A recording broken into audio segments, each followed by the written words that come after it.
Bounty hunting is a complicated profession.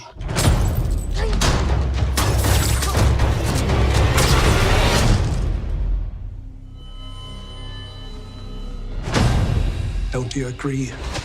Yes, I would.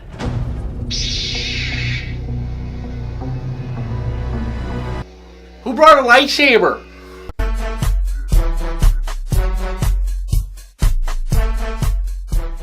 Hey everybody, welcome back to the channel once again. As always, if you're finding me for the very first time, be sure to hit that thumbs up and subscribe button. So the Mandalorian launched today with Disney Plus, and as you would expect, the servers crashed. No shocker, I kind of figured that was going to happen. I got up super early, and unfortunately for the first couple hours, you weren't able to watch it. At least I wasn't able to. I know other people were able to. Unfortunately, it's just one of those things where you kind of have to just keep refreshing so often to see if it goes through. Yeah, I just kind of had breakfast and watched SportsCenter while I waited for it to go through. Finally, around 8 o'clock in the morning, I was able to go ahead and finally watch The Mandalorian. And I'm going to keep this spoiler free. I'm not going to spoil any major plot points because that ending, we need to talk about that ending.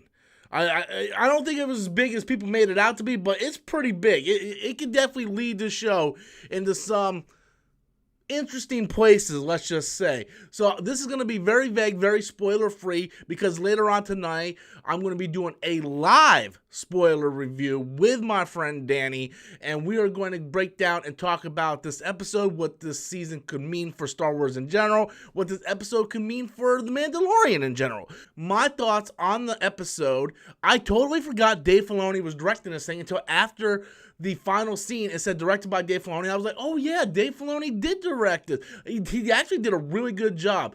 The visuals looked great in some spots, and the visuals looked bad in some spots. And I'm not going to say, well, it looks bad because it's television, because you go back and watch some of the prequels, there's definitely some visuals that don't look good in the prequels. And I kind of take it on that same merit, to where you kind of can't make a character riding on top of an alien look really good unless it's actually practical. And Force Awakens, when we had the little alien riding that giant monster in the sand by Jakku trying to steal BB-8, that looked real because it was practical. But when you see like Anakin trying to surf on top of an alien on Naboo and Attack of the Clones, that looked fake because it was all CGI. So it looked a lot like that. Not that bad, but it looked like that. It was weird seeing these characters just riding, you know, horseback on these aliens. To me, that kind of took me out of it visually, but everything else in the show looked fantastic. It looked like it was post Return of the Jedi, and I like that. I like the feel of it being post Return of the Jedi and what it means, and this world feels like that. And you can see like these little pocket cells of the Empire, and I like that the stormtroopers weren't all clean. Like they were like dirty and muddy and just, they looked like they've been through the fucking ringer. They're trying to hide out. The Mandalorian character, what I like about it is there's this thing of mystery behind him. We don't know anything about the Mandalorian. We get little flashbacks of what we assume is his childhood, and we've seen that in the trailer. So if you guys seen the trailers, you guys know what they're kind of alluding to. But the most important thing is what's going on with the Mandalorian culture. Because if you're a Star Wars fan and you've been following Star Wars and you've seen the Clone Wars, you've seen Star Wars Rebels, you know sort of the back history of the Mandalorians.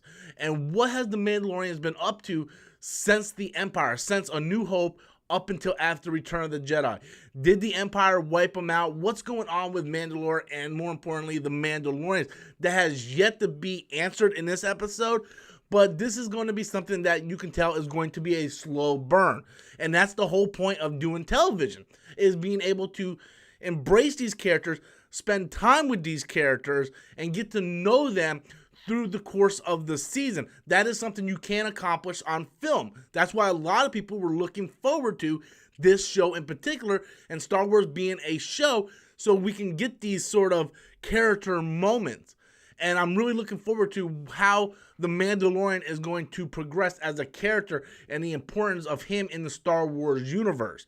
Now, with that said, IG-11 was awesome. Was absolutely awesome. I loved IG-11. I didn't know I was going to like him as much as I did. It was one of those things where we know he was voiced by Taika Waititi. How is that humor going to work in the Star Wars universe? And it's perfect Star Wars humor. At the end of this, or toward the end of this episode, there's a lot of humor. The episode really starts off really kind of dark and dreary and really kind of serious. And then toward the end, we get a little bit of humor in there, but it's not like Marvel humor. It feels like Star Wars humor, like really dry humor that is like serious, but it's funny as hell. And IG-11 and Taika Waititi really pulled that off. I thought Pedro Pascal as the Mandalorian did a fantastic job. There was a lot of really great action scenes in this episode that I wasn't expecting. Some of them we saw in the trailers because they've been playing like a couple of those clips in the trailers over and over and over again. But we get to see that kind of expanded upon, and it's really good. The action scenes are fantastic. I wasn't expecting the action scenes to look as good as they did. I was like, well, I don't know how this is going to play off on a TV screen. But when you see it, it's like, oh, that could work either in a theater or a TV, and it really looks good. I like the action scenes. The Mandalorian literally kicks ass, and overall I thought the episode was pretty solid. I want to see where it goes. Now we get another episode this coming Friday, and then after that we're gonna get one episode per week. So I'm really looking forward to Friday's episode just because of the sort of the cliffhanger on which it left off and what this could mean to both the Star Wars universe and this show in particular. I don't think it's anything major because a lot of people were predicting certain things, and I don't think that came to be, but I think it's something just as equally as big, but different than what people assumed it was going to be.